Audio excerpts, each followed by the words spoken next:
Hello. All right, join me to finish off a shepherd's pie.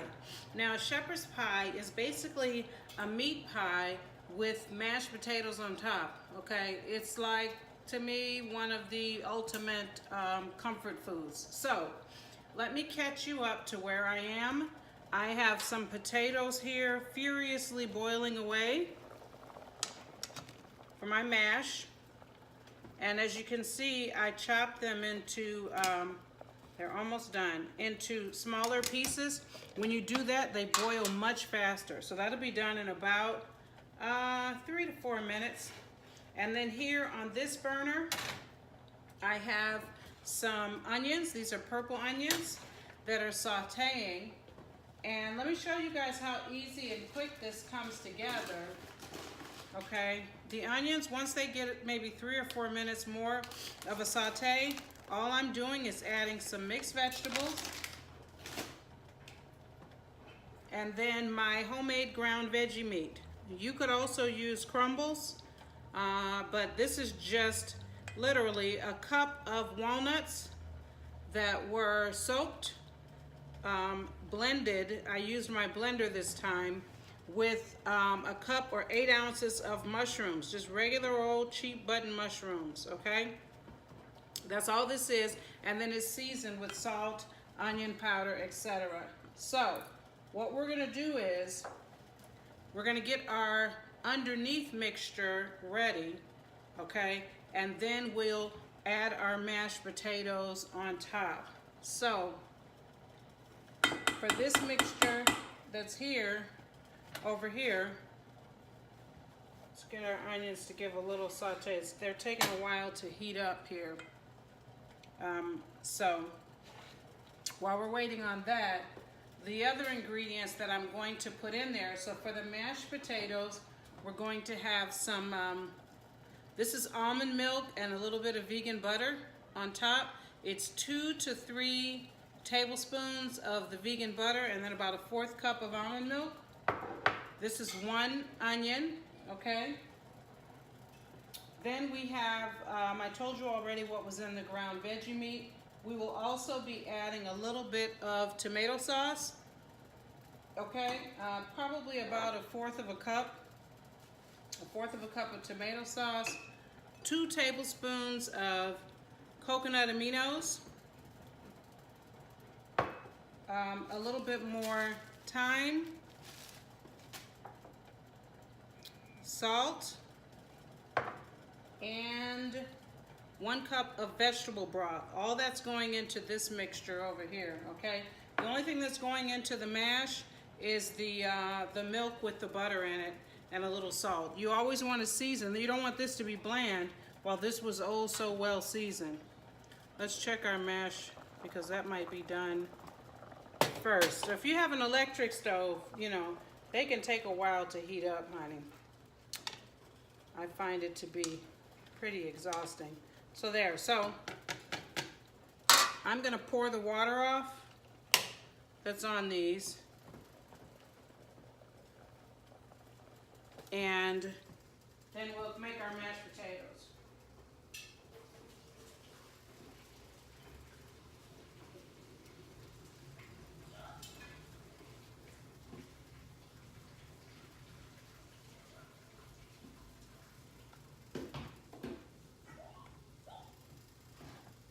Okay,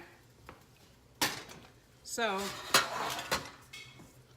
let me transfer potatoes over here to this bowl. You can also mash them in the same pot if you desire. But I'll tell you what, well, this is really, for me, comfort food any time of year. It doesn't just have to be when it's cold outside, but when it is cold outside, this is a fantastic dish. And you saw the vegetables I'm using. Whoops. You can use any vegetables that you desire. You might have some vegetables in the refrigerator that you need to use up. This is a great way to do it. And I'm actually going to add in some cooked quinoa as well because I already have it cooked and on hand. So I will include that in the recipe as an optional ingredient. You do not have to add it. It's a complete source of protein though, and very good for you, so putting it in a dish like this could be a great way to hide it, okay?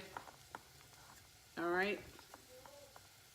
All right, so let's do our mash.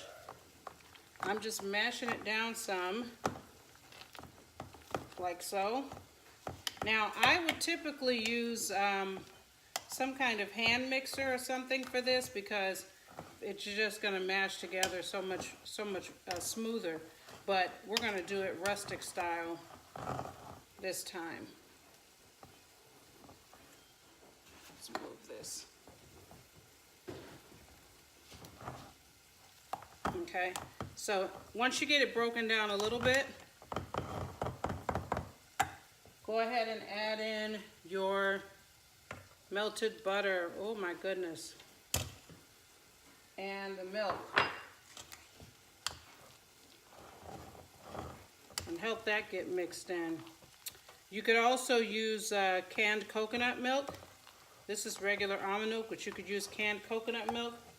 In the non-vegan version, recipes typically call for half and half. So it is the canned milk, it's the creaminess of the coconut milk is basically a perfect substitute for half and half, okay? So let me set that there for 1 second because I hear this sizzling. Let's give it a quick stir. It's finally catching on to what we're doing here. Okay, let's get a spoon in here now. We're gonna give it a stir, add a little salt, and see. Now, you could add any seasoning that you like here to this mash. Anything else that you like to add, like an all-purpose seasoning, you know, a Mrs. Dash or anything like that would be good. What you don't want to do though is, you don't want to put these in the blender, okay? It will get gummy, ruins the texture terribly. Oops. These are smoking hot, y'all. All right. You can add more milk, more vegan butter as desired. Let's go ahead and get some salt in here. You could add a vegan sour cream or vegan, yeah, sour cream is the one I would recommend. You could do that. Okay. I have here Mrs. Dash extra spicy. I'm going to do just a pinch of that just to give it a little bit more flavor. Not too much. Not too much because the children won't like it, y'all. If you put too much in there, your children will not be a fan. Okay. There, that mashed so nice and easily. Okay, so we're gonna taste that in a second. But first, we're gonna come over here and get rocking with this dish.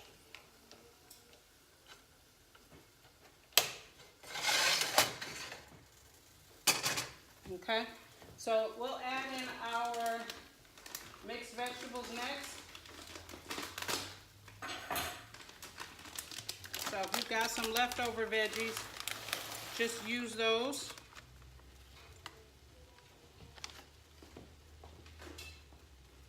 Okay, now the homemade veggie meat that I made is already all the way done.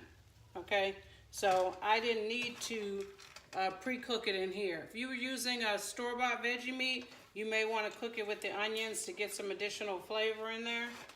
But I've already seasoned the veggie meat, so I don't need to do that in here. I'm trying to bring these vegetables up to temperature, warm those up, and then I'll add in my veggie meat. Okay. All right, so we're letting that come up to temperature. Let's go back over here to our mash and give this a quick taste.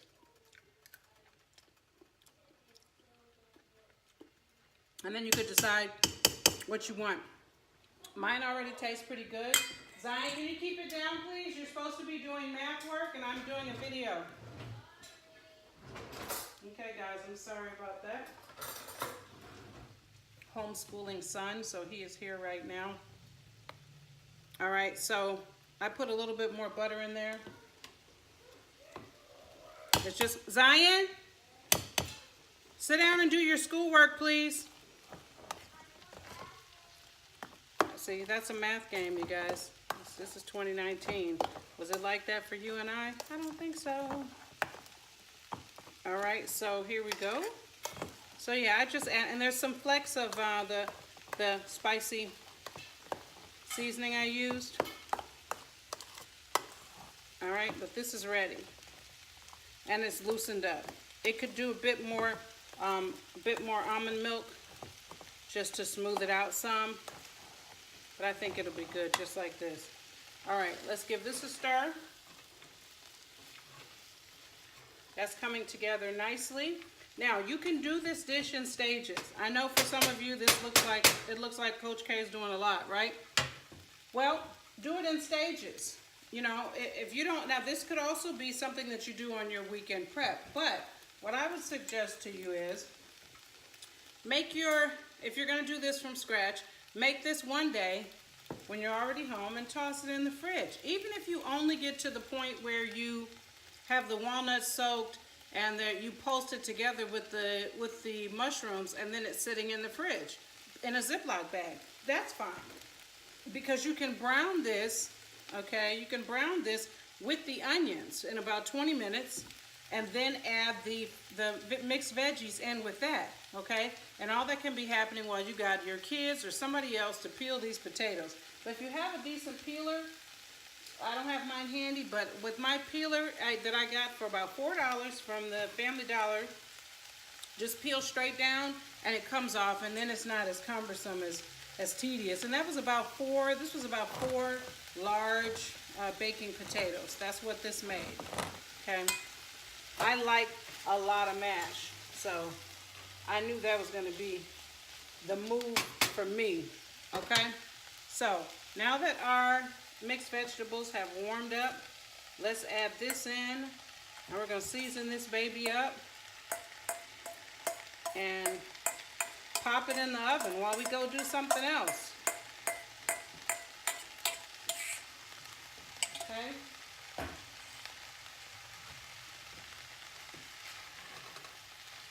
All right. Give that a stir. This pan is really a touch too small for what I'm doing here, but we're gonna make it work, right? All right, so we're gonna give that a stir. And then we are going to add in here a few spoonfuls of our tomato sauce, equal to about a 1/4 cup.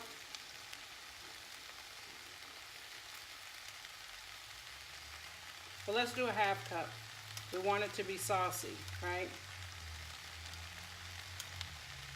We don't want it to be dry when we cut into it later. So it's about 1/2 of this can.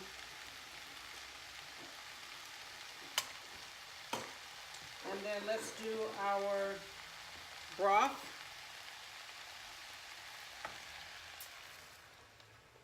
Okay, vegetable broth.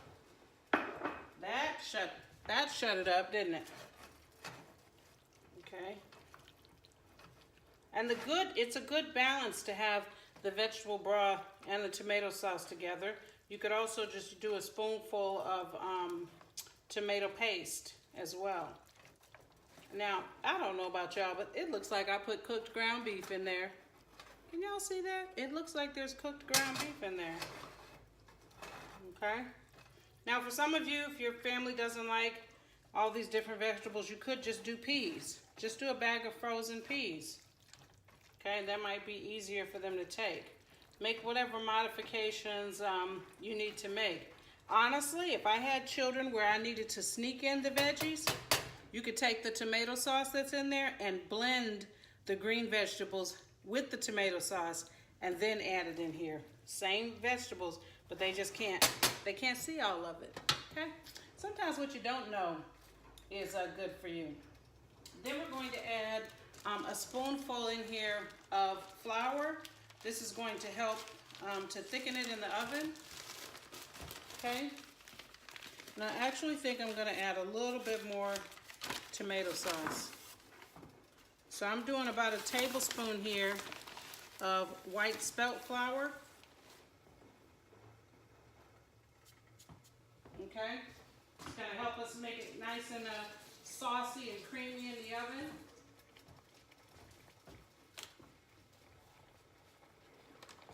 Let's go ahead and pour in a little bit more tomato sauce as well. Now we're at about 3/4 of a cup. Let's turn this down some. Okay, and now we're just going to adjust for seasonings. Okay, this same mixture could be a pot pie.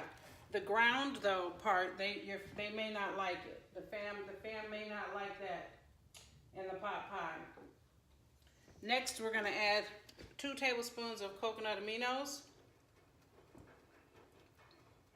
You could also do a vegan Worcestershire sauce. Okay, that's about 2 tablespoons. Let's do a pinch of salt.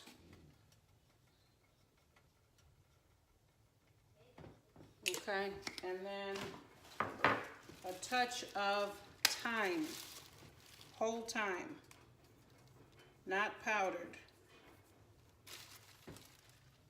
All right, the quinoa I have is already cooked, so I'll be folding that in last, and they will never know it's in there. Okay. So there we have it. Let's just give that a taste. We'll make sure we didn't forget anything. Okay.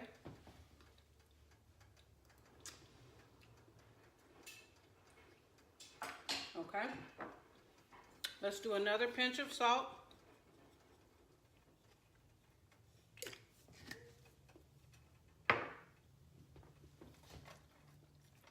And get this all incorporated. Okay. Mine just tasted still a little bland. That won't do. That won't cut it. So, one more taste again with a little more salt. Let's get a green bean on there. That's good. It's coming together. All right, I need another pinch of salt. So we're at about a teaspoon of salt. And then I'm going to add another tablespoon of the aminos. Just for diverse flavors. Shh. Okay. And then I will taste it again. But see, this is also why it's important that your mashed potatoes be on point, because all that comes together and makes for a great balance. Okay, last taste, and then we're gonna pour it in our pan.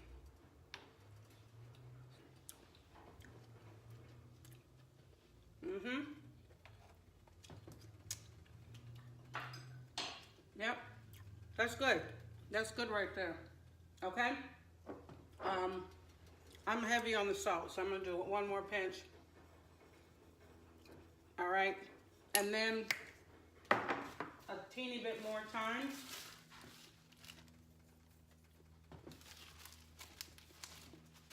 Oh, and a half teaspoon of onion powder. Onion powder, y'all, anytime something seems like it's missing, just add that in. Really, that's a whole teaspoon. It just makes everything taste better. Okay, and it also keeps me, Coach K, from just endlessly adding salt when it's something still doesn't taste quite right. All right, and it has something to do with the how good the broth is that you the vegetable broth that you used, because my broth, I tried a different one today. And here's the box. It's okay, but it doesn't have a ton of flavor, and I can tell because of how much other stuff I've had to add in here. This is why, even though I'm giving you measurements, you still have to taste it for yourself, because it depends on the components of your ingredients as to whether or not you'll need more or less. Oh yeah, oh yeah, oh yeah, we're there. Okay, excellent.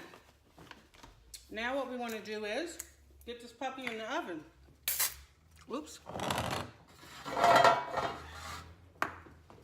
So I'm going to spray my baking sheet. We got some mashed potatoes loose here, you guys. Spray my baking sheet. Okay, I'm addicted to spraying baking pans. I have to be sure that it is not going to stick. Okay, so very simply, all you do is pour this in.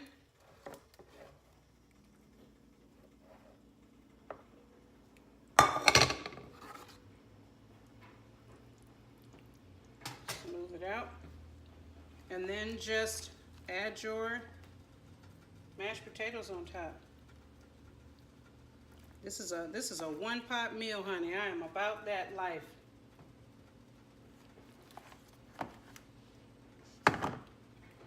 And this also, you can freeze it. So if you want to take a day and like freeze some meals, this is a perfect one to freeze and thaw out another day. So easy to veganize common comfort foods. Don't ever let the enemy make you think you can't have certain things anymore. You just have to learn how to make it in a different way. Okay? So I went to the other side, y'all, because I do want to make sure that I don't go too heavy on one side and then I don't have enough to spread across. But I also didn't want to end up with extra potatoes. So that's another thing about the potatoes. A lot of recipes will say 1.5 pounds. I told you 4 large potatoes. If you end up with some extra, you know, I'm pretty sure someone in your household will eat them. That's just a guess. But I'm pretty sure that someone will be like, I'll take those off your hands. All right, so looks like this is gonna come out to be the perfect amount, you guys. 4 large. These were pretty large. They were long and fat potatoes. Okay. Bada boom. We're gonna go on and drop this on down here. Fill in any gaps so no one can tell what the surprise is underneath. Another thing about the walnuts for the homemade veggie meat, if you did want to do that but you don't have any soaked, you can actually boil those walnuts in water for 20 minutes, 15 to 20 minutes, and they'll soften that way. But you definitely want them to be softened so that they're not crunchy. Mine are a touch on the crunchy side because I didn't soak them as long as they needed to be soaked, but I know my people. This has mashed potatoes on top. Anything starchy, they're gonna eat it. Okay. All right. And we have one last surprise, totally optional, is some vegan cheese. Okay, this is not my favorite brand. This is the Daiya. And I really prefer Follow Your Heart, but this is what they had, so this is what I'm using. Okay, let's go this way. Less risk of spillage.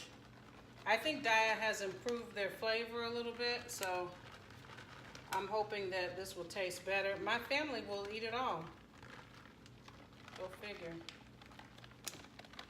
Okay, just get a you know, whoops, a light coating on the top there, all the way around.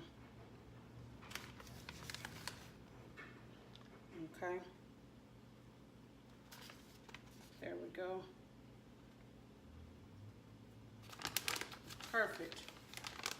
And then if you want to, you could do some smoked paprika. I've got a little chili powder here, so I'm just going to use that and do a light sprinkle of that.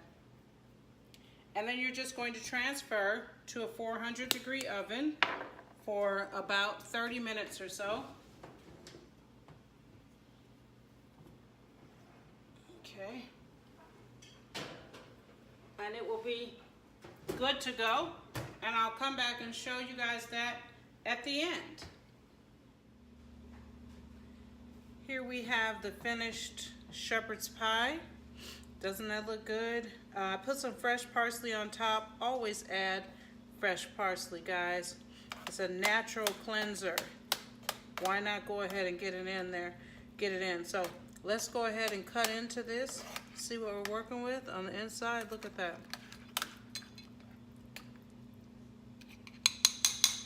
Very good. Doesn't that look yummy? So our veggies got a little bit lost down in here, but it's still good. Enjoy. It's to your health.